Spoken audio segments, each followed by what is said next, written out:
Yes, did you hear that? Recording in progress. Welcome everybody to Unity of Stockton on this lovely March morning with a little bit of sprinkles and a lot of sunshine. We're grateful to see everybody here today. I want to welcome our sacred team, Reverend Bob Brach and Michael Lawson, our technician, Bill Lane, and Don doing whatever Don does. He's making coffee and then whatever. And Gladys is our usher. I've got a good one for you, so if you want to stand up, we'll get some energy going with our first song. So this is an affirmation song. Who knows what vim is? Some of these songs drag old words forward in time. So vim is enthusiasm and vigor. It's good if you're going to sing an affirmation song if you know what you're affirming. So that's why I looked it up. I'm going to try not to go too fast. I am the radiant life of God. I am, I am, I am. I am the radiant life of God. I am, I am, I am. The health of God, the strength of God, the energy, vim of God. I am the radiant life of God. I am, I am, I am. I am the radiant life of God. I am, I am, I am. I am the radiant life of God. I am, I am, I am. The health of God, the strength of God, the power, the energy, vim of God. I am the radiant life of God. I am, I am, I am. I am the radiant life of God. I am, I am, I am. I am the radiant life of God. I am, I am, I am. The health of God, the strength of God, the vitality, energy, vim of God. I am the radiant life of God. I am, I am, I am.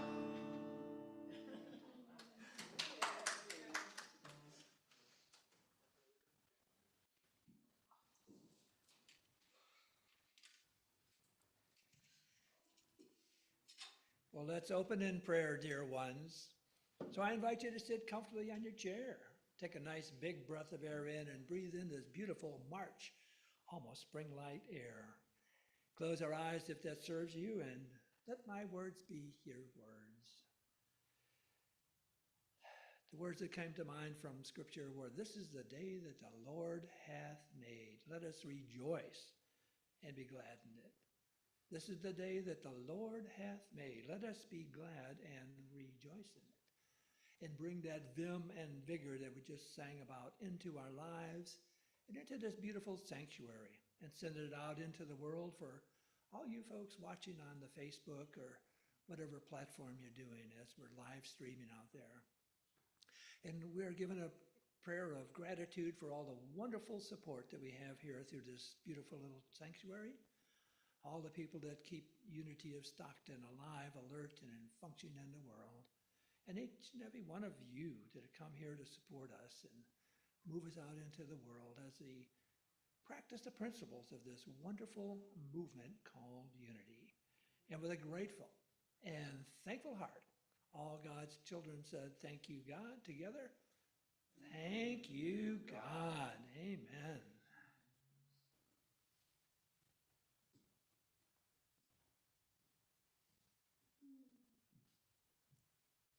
Now we get to say together our March sacred prayers for inner peace together. I claim divine peace in this moment. For wisdom, I claim divine wisdom to know the way forward. For health, I claim divine strength, health, and vitality in every moment. Strength, I claim the courage of divine strength. And for world harmony, I claim divine love to spread harmony throughout the world. And this is our time to greet each other.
All right.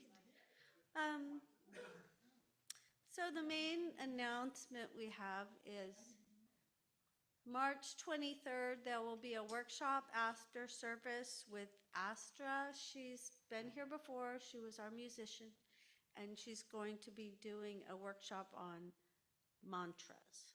So that sounds really interesting. So, and also feel free to check out a book from our lending library. I'm not reading everything. Enough is enough. Bit defiant. So let's go ahead and center ourselves and drop from our head into our heart for our daily word. The word for today is positivity. Through positivity, I can do all things through the divine presence within me.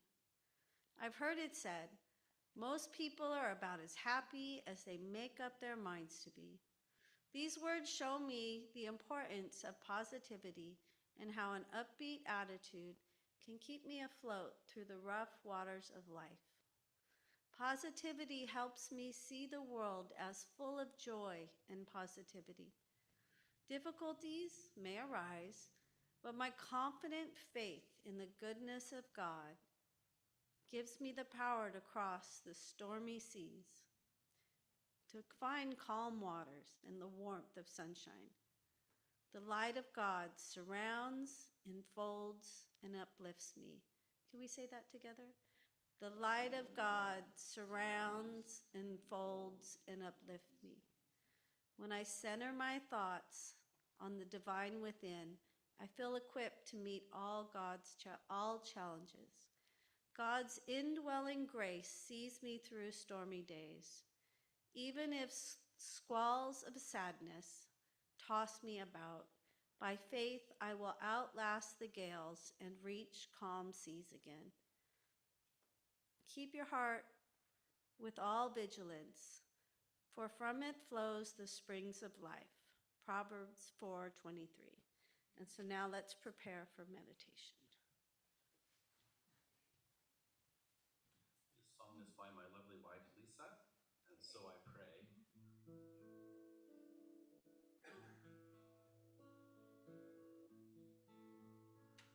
And so I pray, and so I deepen, holding space, holding peace, and so I pray, and so I deepen, holding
And as we move into our period of meditative reflection, I invite you to sit comfortably on your chair. And if you're sitting at home, you can let your eyes be softly forward on the computer screen or close your eyes as well. And same thing for the people here in this sanctuary. Just close your eyes if that serves you, or let your gaze be softly forward. And let those words that just Michael sang of holding space, let's hold that space right here in our hearts as we make that connection to Spirit. Feel the pressure of our feet on the floor, the pressure of our bodies against the chair, the temperature of the air on our exposed skin. And we are so grateful for our wonderful body temples that move us through this beautiful world in which we live. And know that the words of "we are one" also resonate with us, as we are one with the world. We are interconnected with each and every person, place, thing, and event that goes on.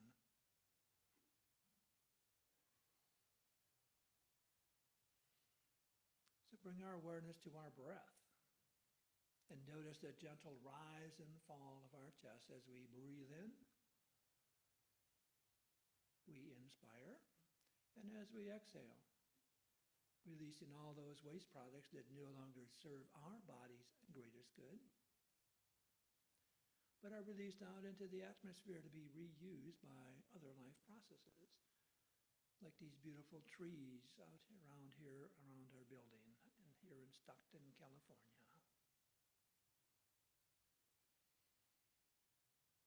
And on our next breath, follow that breath down into our chest and into our heart center, and let our attention focus on our heart center. That wonderful organ that sends blood to each and every cell of our being, bringing in life-giving nutrients and taking away the waste products that no longer serve those cells and are released out into the air. And if there's any part of our body temple that needs that healing hand of Spirit, I invite you to see and visualize love-filled, Spirit-filled blood flowing from our heart out to that part of our body temple that needs that healing hand of Spirit. And see it bathed in a blue-white light bubble of healing energy, bringing about the right and perfect healing at the right and perfect time and in the right and perfect way. And if there's any person, place, thing, or event in our lives that need that healing hand of Spirit, I invite you to see it very clearly in your mind's eye. And see that person, that place, that thing, that event that needs that healing energy surrounded by a blue-white light bubble of healing Spirit energy, bringing about the right and perfect solution at the right and perfect time and in the right and perfect way. Now, Jesus of Nazareth, when asked by his disciples, saying, "Lord, teach us how to pray," he told them to go within to the closet of their being, their heart center, to mentally shut the door to the outside world, and the Father, which hears in secret, speaks in a small, still voice, but rewards openly. So we've gone to the closet of our being, our heart center. We mentally shut the door to the outside world, and we take a few moments into silence and listen for that small, still voice, or perhaps images flashing across the screen of our mind, or thoughts flitting through our mind as we gently rest in the silence.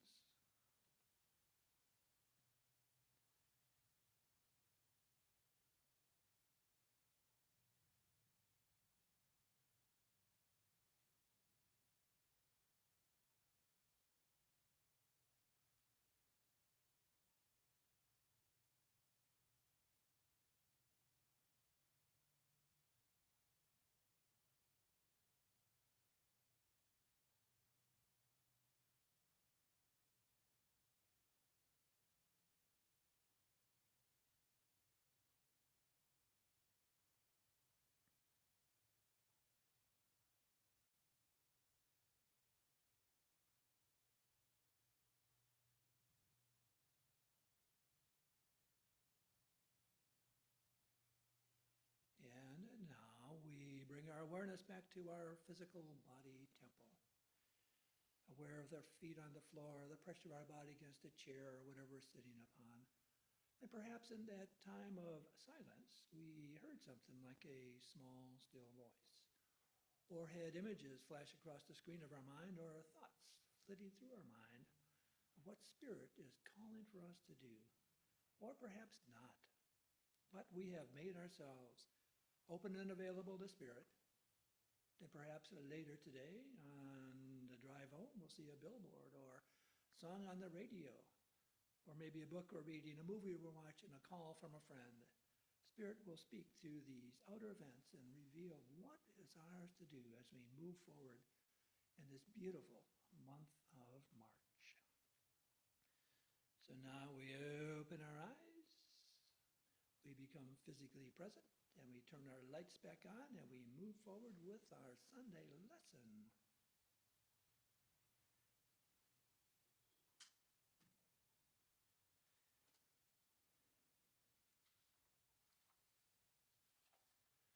Wow, well, it's good to be back here with you guys. I love it. Coming down, it's not that far of a drive from Sacramento, and it's a beautiful drive down here. And Michael, I enjoy your music, and Lisa, her songs, they just speak to my heart too. Thank you. Well, the title is Outer Symbols, Inner Meaning, Tapping into Our Inner Abundance. Outer Symbols, Inner Meaning, Tapping into Our Inner Abundance. This morning in my meditation quiet time, I have some devotionals that I read. And one of them is called Bits and Pieces. It's this little pamphlet, and it's got quotable quotes and little stories. And this morning there was a quote by Betty White. I think of Betty White. Huh? And I did check it out. She is a television actress from early TV. And I remember, as I think of her name, seeing her face on our Stromberg Carlson black and white TV in Chicago, Illinois. And she was also a comedian. And one of the things that's attributed to Betty was this: the battles that count aren't the ones for gold medals. The struggles within yourself, the invisible, inevitable battles inside all of us, that's where it's at. So Betty is pointing out at that stuff that's within us as we go forward in life. And wow, it seems like just a little bit ago, we had Christmas, and now we're on the first day of March, or second day of March. It's rocketing forward. And, in February, we had Super Bowl Sunday. We had Valentine's Day. Now, next week, Wednesday, we have Ash Wednesday. Lent starts. Oh, my God, when will it ever slow down? Well, it won't. But we can make adjustments to our spiritual center to kind of stay in balance. And know that we make a difference in the world. Our fifth unity principle: I do and give my best, living the truth I know. I make a difference. I do and give my best. I make a difference in the world. And also, our third unity principle: our thoughts are creative. Oh my goodness, our thoughts are creative. A few weeks ago, my brother-in-law and I did our annual Super Bowl outer ritual. We met at his house. He's got this huge big screen TV. So I go over there and watch the Super Bowl game with him. And Margie and her sister come, and we all have food and fellowship together. And on that Sunday, I was reading through the New York Times. Margie and I like print media. We'll spend the extra money so we can have our paper with our coffee in the morning. And on the inside cover of the New York Times on Super Bowl Sunday, there was an article by a journalist from the New York Times. And it was entitled A Moment in Time. Now, this fellow was a national news desk reporter for the Times, and he grew up in LA. And in January, he decided to visit his mom, who lived just a couple miles away from the Pacific Palisades, where that huge wildfire swept through. And he decided that he was going to finally sort through his father's photographs. His father had passed 10 years before, and both him and his sister had vowed that one day they're going to go through all these photographs, because he was a advertising photographer, and kind of sort through all this stuff, and they knew it was a big job. So anyway, he decided to start. Him and his wife started going through it, And his father was pretty much into black and white photography, which means a lot of photographs, also a lot of proof sheets and negatives to go through. And there wasn't too much color work, and what the color work was were in slides, because it was kind of cost prohibitive, I guess, back then. And he came across a plastic folder of 200 slides.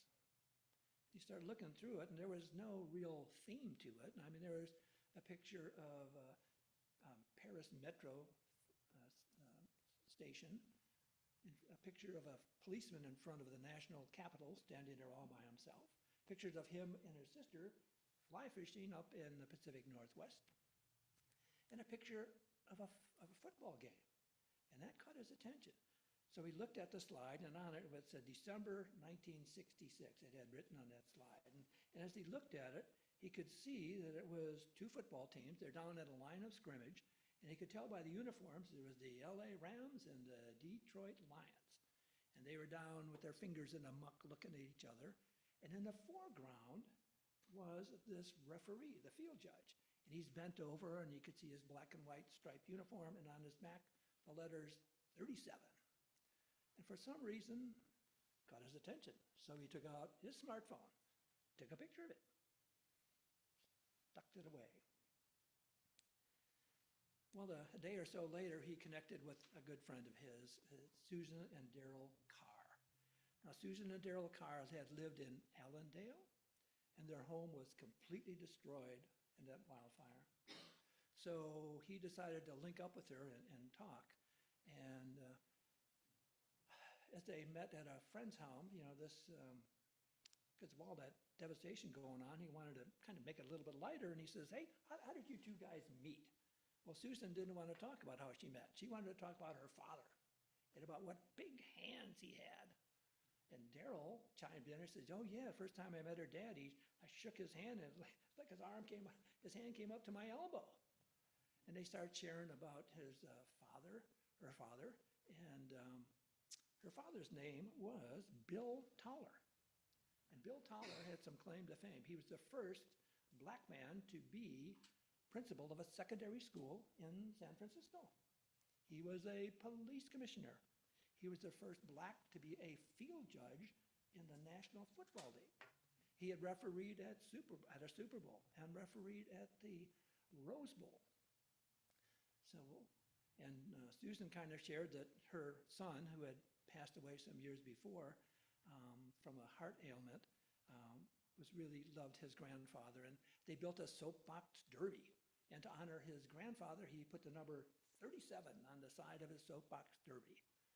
And Susan said, oh, yeah, I had my dad's uniform preserved, those little shadow boxes. And so she took out her smartphone, showed a picture of that. And here's this uniform, the black and white striped jersey, and big letters 37 on it. So this got Bill Wirtz, this New York Times guy, thinking. He goes, So he pulls out his smartphone, and he shows the picture.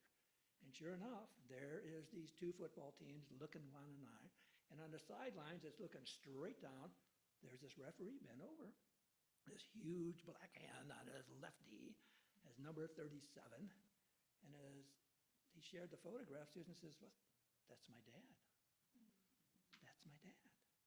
So I was thinking about the synchronicity of this and how some 58 years before, their two fathers had connected. And they were both looking down the line of scrimmage. One guy preserved it in his photograph. And for him to be drawn to that, take a picture of it, and then share it with this gal to kind of help ease her burden as they rummaging through the burnt-out house in Allendale. And for several days, they were talking about the synchronicity of how this came together. And for me, I look at it and I'm thinking, is that odd or is that God?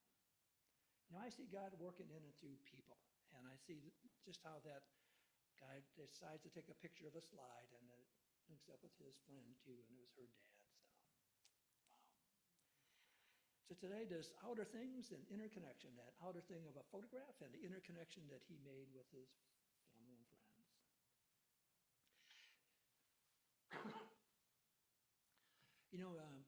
some of our unity centers say the Lord's Prayer is part of their service. And one of the lines that kind of catches my attention is, on earth as it is in heaven. On earth as it is in heaven. So what do we mean by on earth as it is in heaven? You know, in heaven and also hell, unity, we look at these as states of consciousness.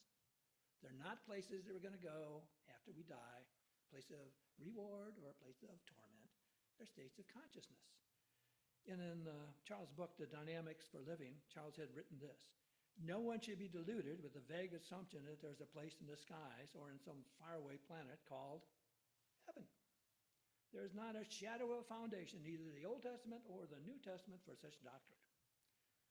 On the contrary, the teaching is clear that all the heaven which men will ever find will be here. It is here and now. It will be revealed to everyone who rends the veil of sense. So Charles Fillmore really focused on the kingdom of heaven being here. And also he emphasized, anytime he would say that, kingdom of the heavens, into the plural.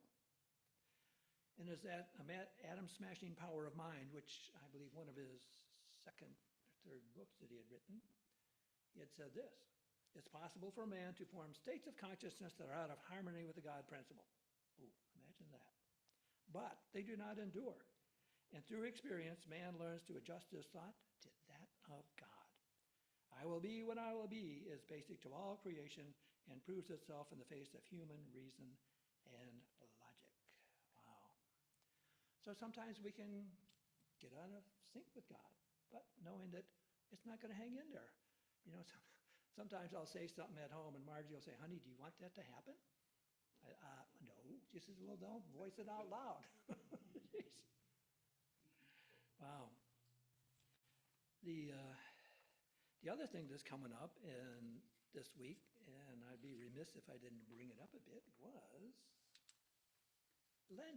Starts on Ash Wednesday. Now, I grew up in the Roman Catholic faith tradition, and we used to go get the ashes put on her. You could all tell the Catholics in the neighborhood got this smudge on their head, you know, and all Protestants are going, what the heck is that? You know, it's from dust to dust, dust we return. Yeah. So anyway. Unity has some wonderful tools for this thing called Lent. And I remember growing up, we were always, what are you going to give up for Lent? Oh, I'm going to give up chocolate or soda, physical stuff. In Unity, we look at it a little different. I've heard the acronym LENT, Lent. Let's eliminate negative thinking. So it's a wonderful practice if you want to get involved and practice our Lenten practices. Unity usually puts out a pamphlet on the Lent thing. I sent away this week for it, and it's a 6 to 8 to deliver. So, but you can also get a digital one. And there is a super tool that you have 3 of them right on your bookcase. Keep a True Lent. Stuck to that. Boom. Wonderful book by Charles, and Cora Fillmore put the daily pages together.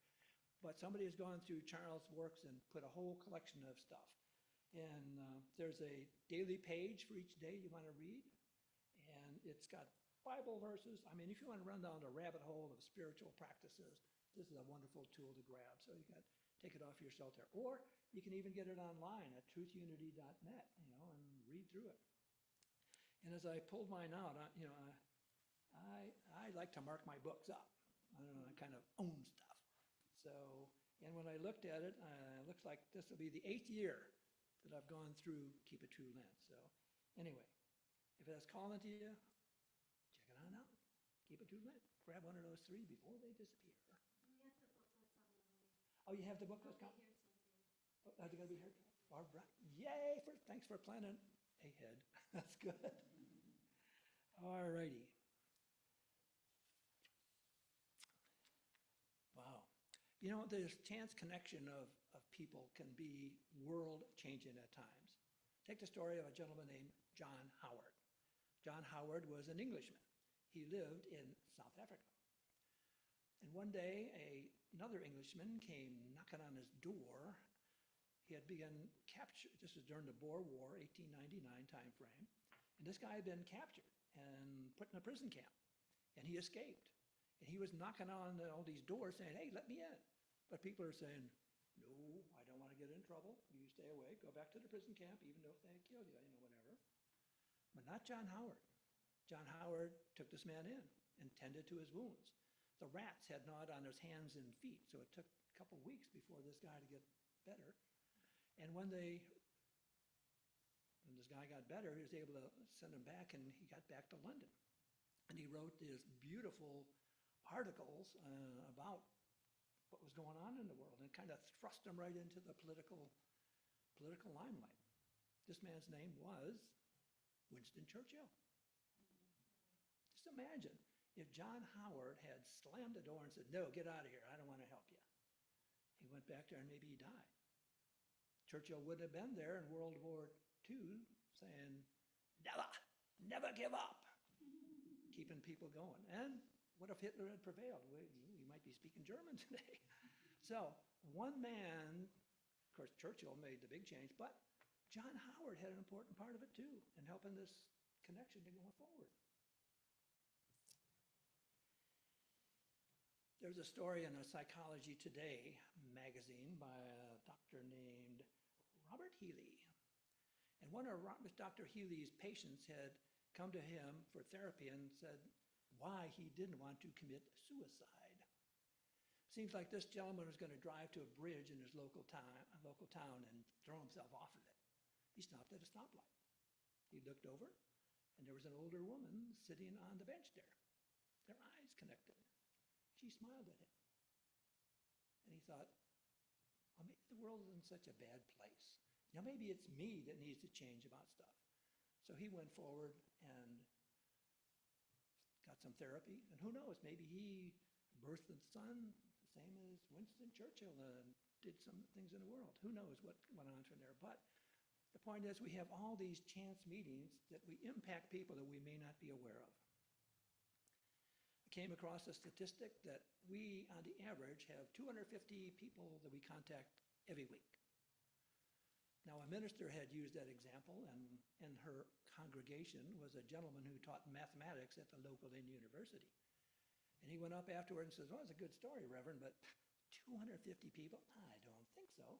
I teach mathematics. And she says, look, I'm going to let you use one of the clickers that our ushers use. And during the week, every time you come in contact with another person, and don't count your students and don't count the people that you always contact, click the clicker. Come back next Sunday and let me know. Oh, you showed up next Sunday. Hand the clicker back. 518 contacts. Wow. So I think we are probably somewhere between the 250 and the 518 to become every week. The gal checking out that Smart and Final when I check out my groceries, we make contact. We have all these opportunities to make contact with another person. And can we smile and maybe change their life? Or say hello? Or not? Sometimes other things show up in our lives that kind of give us a little direction on where we're going to go. I used to speak when we were back in Missouri, I used to go down to Warren, Missouri, and down into Bartlesville, Oklahoma, and speak at this church. And during the summer, I'd be driving along, and there'd be these big tortoises walking across the road in Missouri. And I thought, well, maybe I'll pick one up and take it home. And I thought, no, let wild things be wild, which I do volunteer work at Fish and Game now, and that's their motto, too. So I passed. And I was coming back from school one day, and we lived in Lee Summit. And as I drive in my driveway, I look over, and on our walkway, there's this big tortoise walking up. So I had a tortoise that was living in the bushes in front of my house that I didn't even know about. So when animals show up in my life, I like to take a look at that. What's the meaning of that? Our Native American brothers and sisters talked about animal totems showing up in our life. And boy, thanks to the internet, you can Google, what does a tortoise totem mean? Back then I Googled it, and it was like, I needed to slow down. I needed to be a little deliberate in where I was going to go. And if things were going rough, I could also pull it back in my house and stay until it passed, So when these animals show up, I think, okay, wow, what's that message that Spirit's trying to give to me as we go forward? Reverend Merrill Newbach, in one of her talks at a Unity function, talked about growing through joy or growing through pain. Her mentor minister told her that as she was a new minister starting out. So we can go through joy, or we can go through the painful stuff. Choice is ours. What do we want to do? When things are kind of going sideways and south, we can say, all right, Spirit, where is the joy in this? Because I'm not seeing it. Just like reading our morning paper now, I kind of remiss in not looking at the headlines, but they told us in school, look at the Sunday paper. Because stuff that's going on, people may be sitting in your pews in front of you, and that's in the back of their mind. So, and sometimes I'm in the oh my section, and Margie will go, are you in the oh my section again? Because I'm reading an article and go, oh my, look at all that stuff going on. Is God involved in that? We talk about there's not one spot where God is not in unity. God is there, regardless of appearances. And sometimes these chance meetings with other people can, like John Howard and Winston Churchill, can have other effects. Take the story of Dorothy Canfield Fisher. Dorothy Canfield Fisher and her husband were fairly well-to-do. This is during the World War I time frame. And she accompanied her husband over to France. He was out there fighting on the battlefield, and she was in Paris looking after her needs of the children that were orphaned by the war. That was her calling. And one day she went to lunch at this restaurant, and everything was packed, and they said, would you mind sharing a table with someone? And Dorothy said, no, that's fine. So she shared a table with another gal, and they talk about their little things that were calling to them. And that is how Maria Montessori's method of teaching came to America. A chance meeting in a French restaurant. Alan Watts, and I've just seen his name the other day in one of these books, is a Buddhist writer, and he happened to walk into a bookstore. And the proprietor and other gentleman were having a big discussion about Buddhism, and it kind of called to him. Boy, he took off there, and now he kind of the name in Buddhist writing, non-Oriental fellow. Just a chance meeting in a bookshop. Joseph Campbell. He was on an Atlantic crossing on a ship in 1924 when he had a conversation with Judy Krishnamurti. And later on, he bumped into a gentleman named Fenwick Holmes. And from those two meetings, he came away that his calling in life was to look at mythology, doing all those books. Joseph Campbell's got a whole plethora of books things about mythology in the world. Were they really chance, or was spirit getting involved in that? I choose to see the spirit. Spirit works through people in my life, and I think he does in yours too. One of the other things that came to mind is talking about changing our stripes. On these special holidays, and like on the weekend, I put my flag out in front of our house. I started doing that in Modesto. I did it in Missouri. Now I do it up in Sacramento. So these stripes come out, and that kind of be a reminder about how do we want to change. And there's three things that come to mind about change. First one, influence ourselves. Influence ourselves. Casey Stengel was talking with Billy Martin about coaching a baseball team. And he said, Billy, on any team, there are 15 players who will run through a wall for you. But 5 of them will hate you, 5 of them will be undecided, and 5 of them will love you. Don't put the good with the losers. So when we surround ourselves with people, stay away from the naysayers. If you want to be going out doing something, don't chum up with somebody and say, oh, you can't do that. You're too old. You don't have enough money. You're too late for that. Get those people that help support you and lift you up in your thing. Second, be proactive. If something comes into your thoughts, you get a desire for something. Think about the word desire, desire from the Father. When these desires come up, say, all right, Spirit, is that where I'm supposed to be going? And if it's a spirit-led thing, I find doors will open, emails will show up, ads will come for something that I wanted. Oh my God, and it's on sale too. So, be proactive. And third, aspire to leadership. As ordinary people can do extraordinary things. As we step up in leadership, we influence more people. And it's not a power trip. Think about it as a God trip. Stepping forward and being in service. And one of the other things about, shifting our stripes or changing colors, I'm a retired Coast Guard officer. and I was assigned to this ship out of Boston. And one of the things that happens when a Navy or Coast Guard ship decides to get underway and do what it was meant to do is called shift colors. So when they take the last mooring line off the pier and the ship is no longer tethered to the dock, they blow a whistle.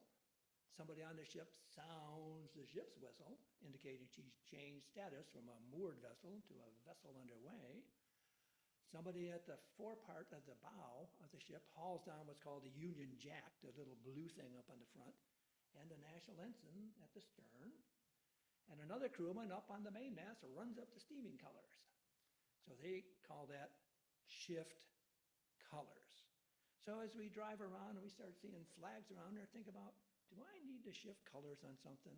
Do I need to leave the safe mooring places and go out and to do what I'm supposed to do? Like a ship designed to be out in the ocean sailing, not tied to a pier. So, dear ones, think about that as we move forward to our month of March. Namaste, dear ones.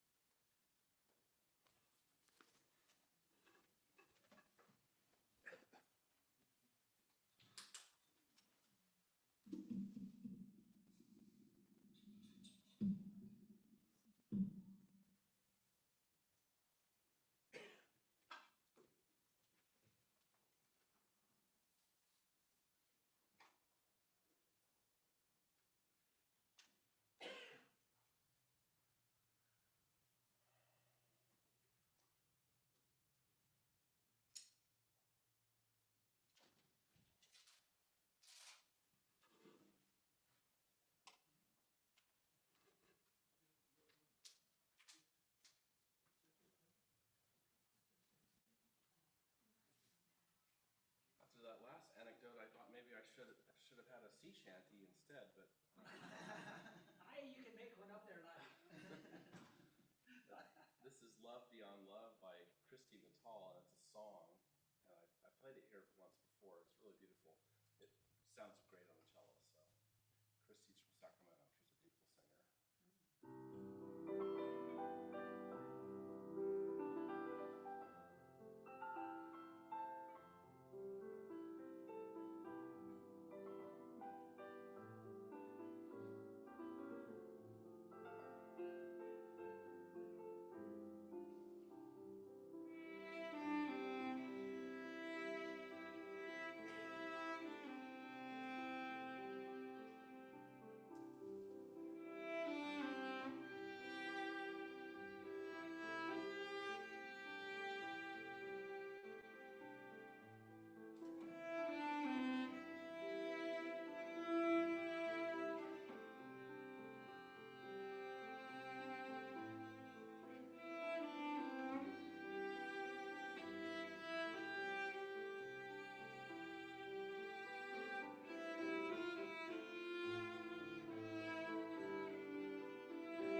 Thank you, Michael. That was so beautiful.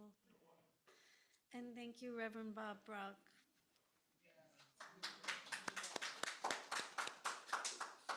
This is our offering time. So if you would hold in your hands what you would give to be blessed, we'll say our blessing together. Together. Divine love, through me, blesses and multiplies all that I am, all that I have, all that I give, and all that I receive. Thank you, God.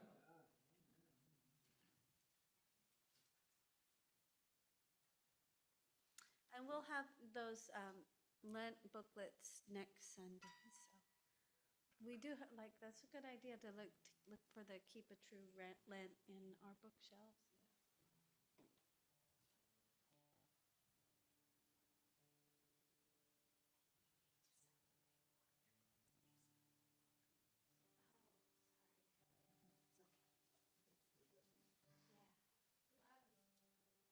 We bless these gifts.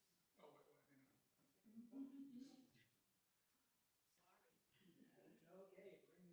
bring it a full tithe into the storehouse, the Israelites were told, and we bless these gifts and see these gifts going back to the church, increasing 20, 40,